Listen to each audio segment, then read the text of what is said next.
Hello friends, I welcome you in lecture number 2 on partial derivatives.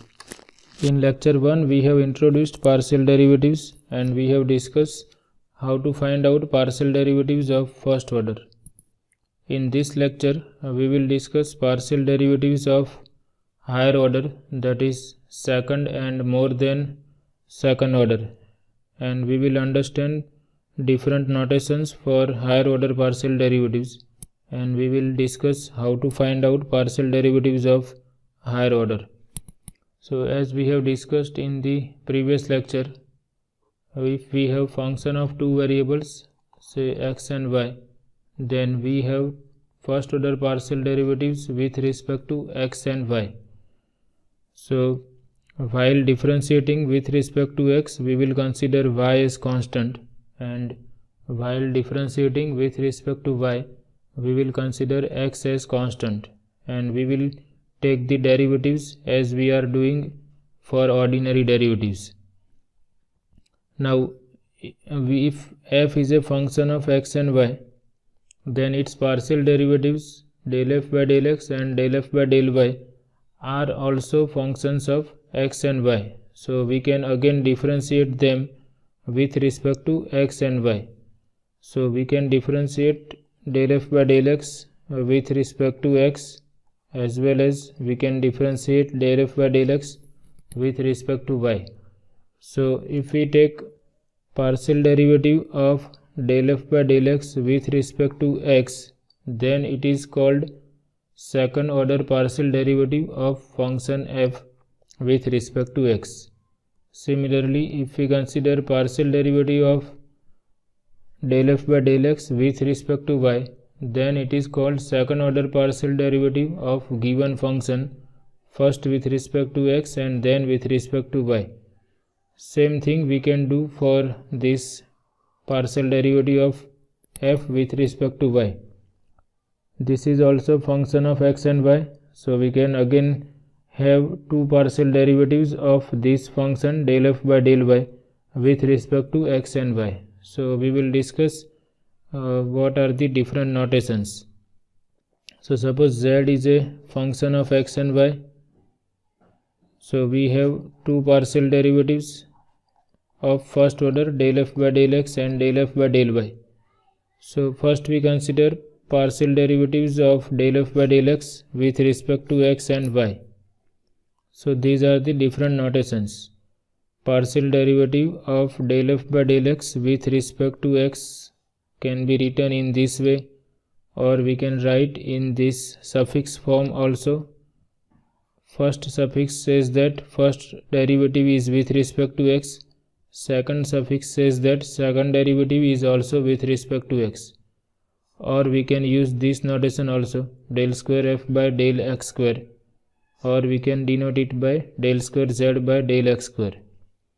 Similarly, if we consider partial derivative of del f by del x with respect to y, it can be denoted by this notation del by del y of del f by del x. This means partial derivative of first order derivative del f by del x with respect to y.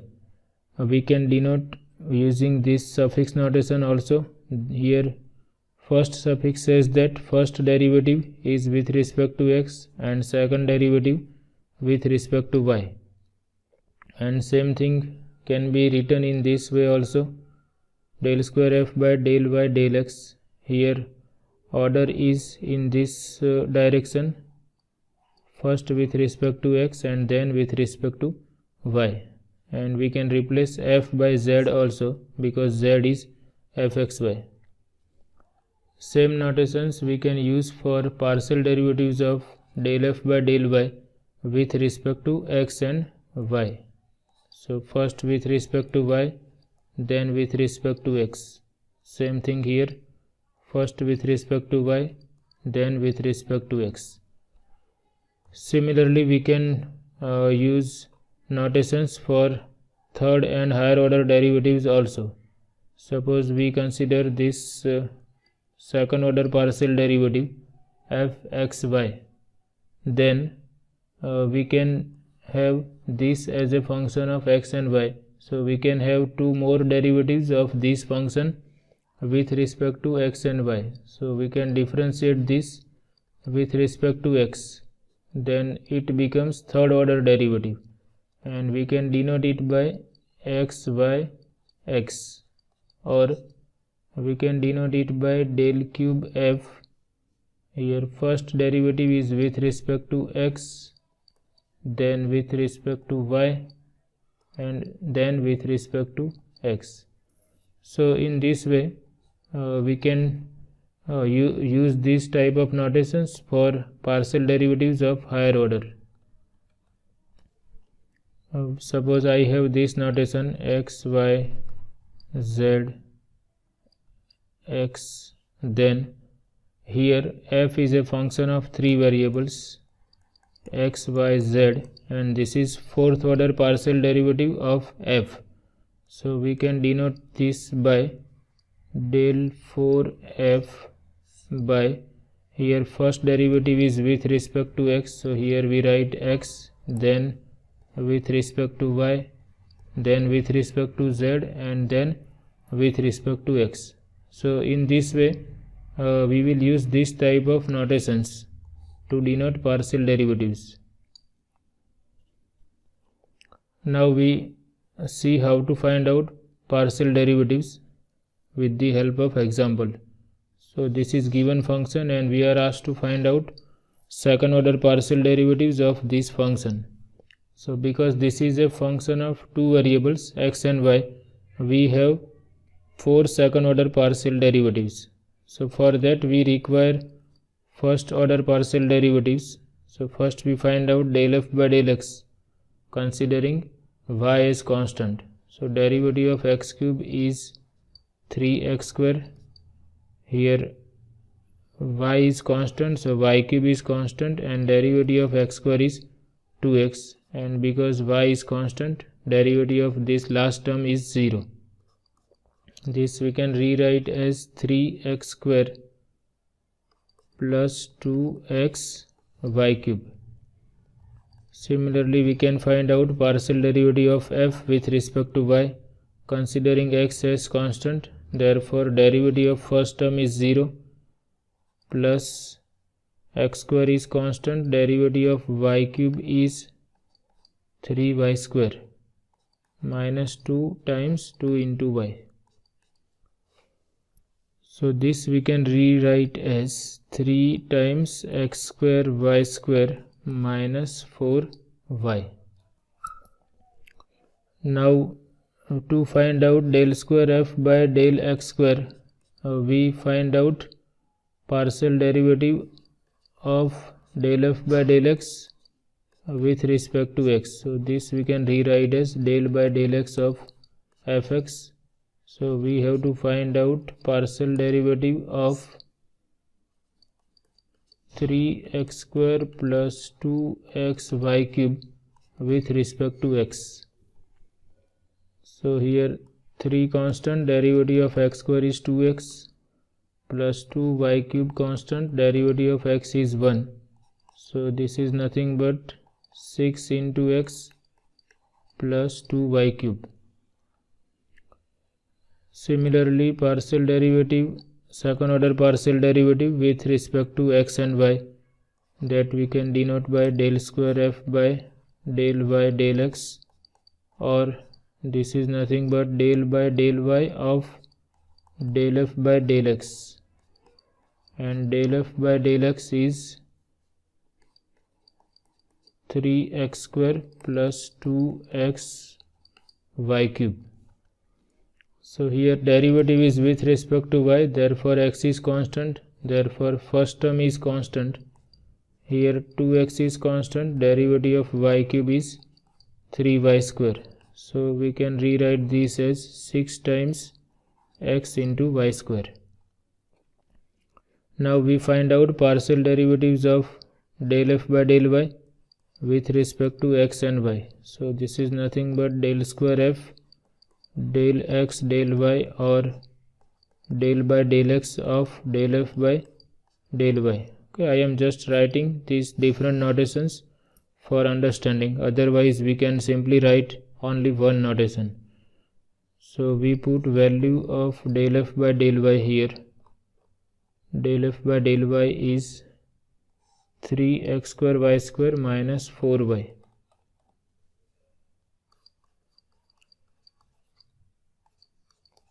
Minus 4y. So now here we will consider y as constant because derivative is with respect to x. So 3y square constant, derivative of x square is 2x, and derivative of this term is 0 because y is constant. So we have 6 times x into y square. Similarly, we find out partial derivative of second order with respect to y, which we can write in these different ways. So del by del y of del f by del y, which is 3x square y square minus 4y. So here 3x square constant, derivative of y square is 2y, and here minus 4, derivative of y is 1. So this is nothing but 6x square y minus 4. So in this way we can calculate second order partial derivatives of a given function. You might have observed one thing. This is nothing but partial derivative first with respect to x and then with respect to y, and this is partial derivative first with respect to y and then with respect to x. But we can observe that here these two derivatives are equal. So one question is whether this is always true or not. So answer is no, this is not always true. But if our function f satisfies certain conditions, then this will be true. So for some functions or for functions satisfying some conditions, these two partial derivatives are equal. These two partial derivatives are known as mixed partial derivatives. So we are interested that under which conditions these mixed partial derivatives are equal. So if we know those conditions, then we can reduce our work. If we know that our function satisfies those conditions, then we can find out only one derivative and we can write down second derivative equal to this derivative. So that those conditions are given by this result known as Clairaut's theorem. It is sometimes known as mixed derivative theorem also. So this result says that if function fxy and its partial derivatives of first order del f by del x, del f by del y, and these two partial derivatives which are mixed partial derivatives fxy and fxy. So if fxy and its partial derivatives fx, fy, fxy and fyx are defined throughout an open region containing a point AB, and all are continuous at point AB, then these mixed partial derivatives at point AB are equal. So here continuity is important. If these functions fx, fy, fxy and fyx are continuous at point AB, then the values of fxy and fyx at point AB are equal. So if these functions are continuous at every point in the xy plane, then these derivatives are same at every point. So in this example, our function is a polynomial function, and we know that polynomial function is continuous everywhere in the xy plane, or it is continuous at every point in the plane. Therefore the value of these mixed partial derivatives are same at every point in the xy plane, and we have seen that thing here.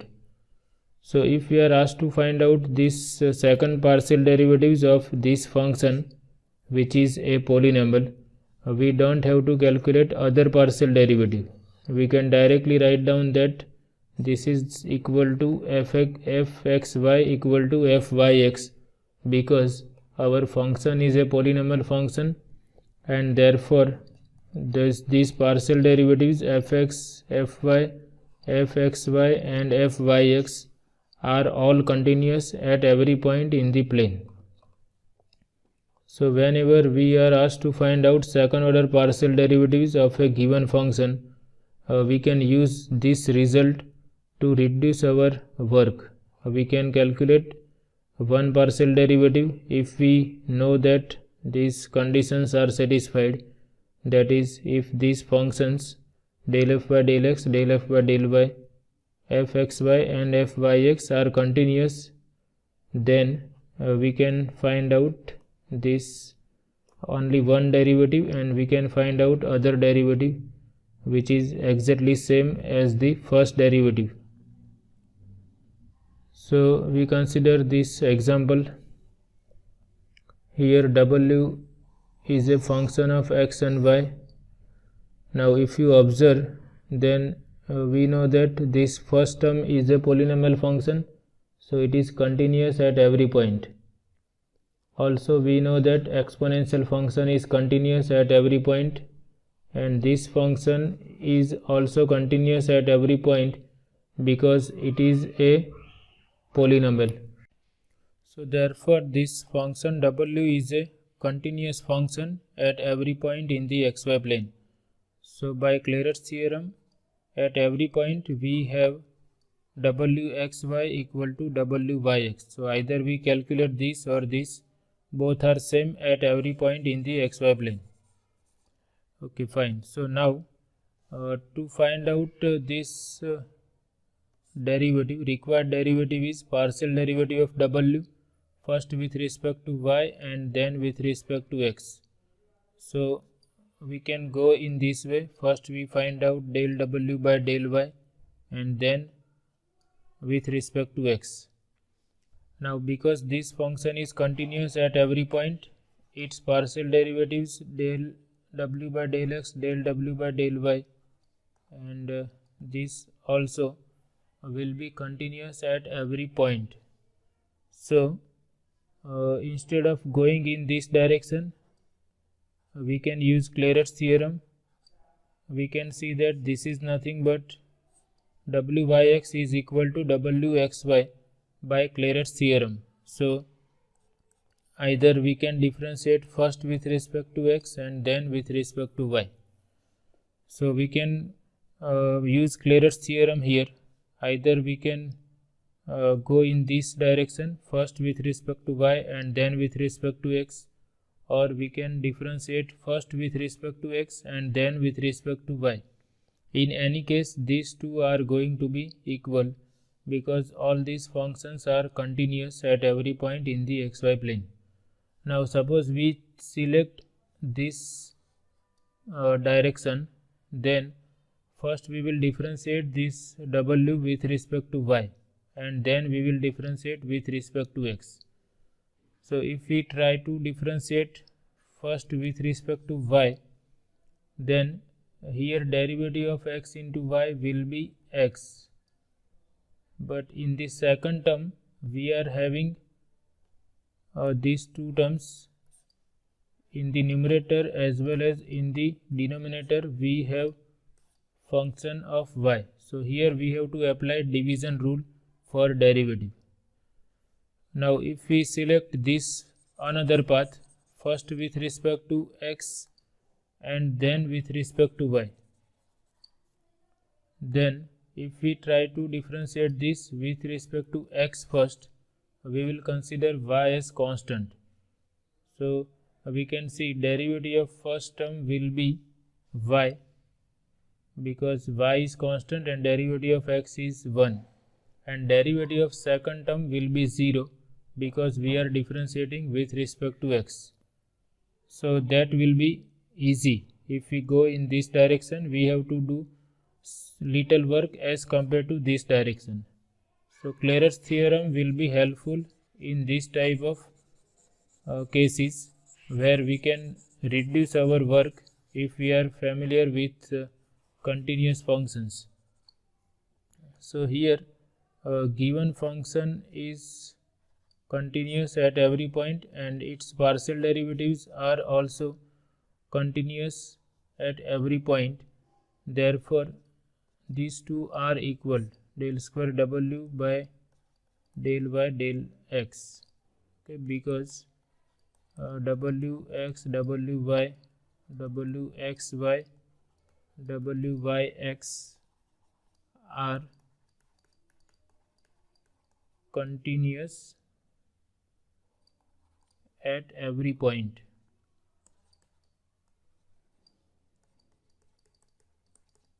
xy, therefore by Clairaut's theorem.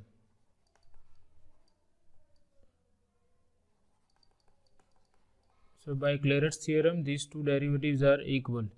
So this is nothing but we have this direction, first with respect to x and then with respect to y. So this is equal to del by del y of del w by del x, and del w by del x is y plus 0. We are differentiating with respect to x. So here y is constant, derivative of x is 1, and in the second term there is no x, and because y is constant second term becomes constant, so derivative of second term with respect to x is 0. So now we have partial derivative of y with respect to y, which is 1. So this Clairaut's theorem is helpful in this type of cases. If you try to choose another direction, that is first with respect to y and then with respect to x, then you have to go in this direction. Here we write partial derivative of w with respect to y. So first we have to differentiate. Here we have to differentiate given function, which is e raised to y over y square plus 1 with respect to y. So to differentiate this with respect to y, I have to apply division rule here. So that will take more time as compared to this one. So you can try this one and you can compare with this direction. So whenever we have this type of functions, we can use Clairaut's theorem to decide the order of derivative. Here we are differentiating first with respect to x and then with respect to y. So we obtain our derivative easily within 2 steps. If we go in this way, we have to first differentiate this, we have to apply division rule. So that will take little more time. Otherwise both are easy, but this is just to explain the power of Clairaut's theorem, which says that these mixed derivatives are equal if they are continuous at the point. So I hope this is end of this session, and I hope you like this lecture. In next lecture we will discuss some more examples on partial derivatives. Thank you very much.